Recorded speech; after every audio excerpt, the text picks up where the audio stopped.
रूपापुर गांव में एक परिवार रहता था जिसमें दो सास और बहू रहती थी, जिनमें आपस में छोटी मोटी बातों को लेकर तू मैं चलती रहती थी।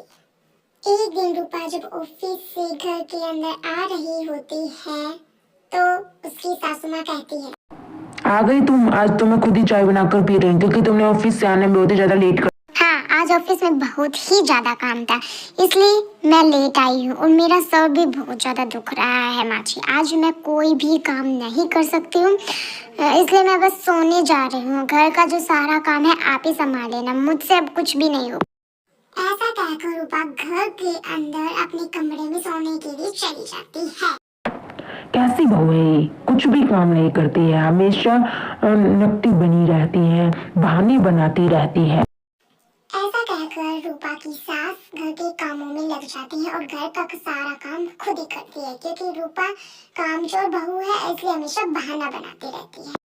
नेक्स्ट डे कमरे से बाहर आती है और कहती, माँ जी मैं ऑफिस जा रही हूँ। आज ऑफिस में बहुत ही सारा काम है और सुबह जल्दी बुलाया है, इसलिए मैं अभी तुरंत जा रही हूँ और मैं कोई भी घर का काम नहीं कर सकती हूँ। ऐसा कहकर जो रूपा है ऑफिस के लिए निकल जाती है और घर का सारा काम उसकी सासू माँ करती है, जो पहले से ही बूढ़ी है, जिसे काम नहीं होता है, फिर भी उसे घर का सारा काम करना पड़ रहा है क्योंकि उसकी बहू कामचोर है। रूपा की सास सारा काम कर कर बैठ जाती है। अभी रूपा की ननद आती है जो बाहर हॉस्टल में पढ़ती है, सिर्फ उसे एक दिन की छुट्टी मिलती है, इसीलिए वह घर आ जाती है। आप इतनी थकी हुई क्यों लग रही है? भाभी जी कहाँ गई? क्या बताऊं बेटा, कुछ भी काम नहीं करती तुम्हारी भाभी जी, हमेशा बहाने बनाती रहती है, सारा काम मुझे ही करना पड़ता है। तुम बैठ जाओ, मैं तुम्हारे लिए अभी चाय लेकर आती हूँ। ऐसा कहकर रूपा चाय लेने के लिए चली जाती है और उसकी बेटी सोफे पर बैठ जाती है। ऐसे कैसे चलेगा? माँ जी सारा काम क्यों करेगी? कुछ तो करना ही पड़ेगा, कुछ तो उपाय सोचना पड़ेगा जिससे ये मेरी भाभी जी सही हो जाए और वह बहाने न बनाए काम के लिए।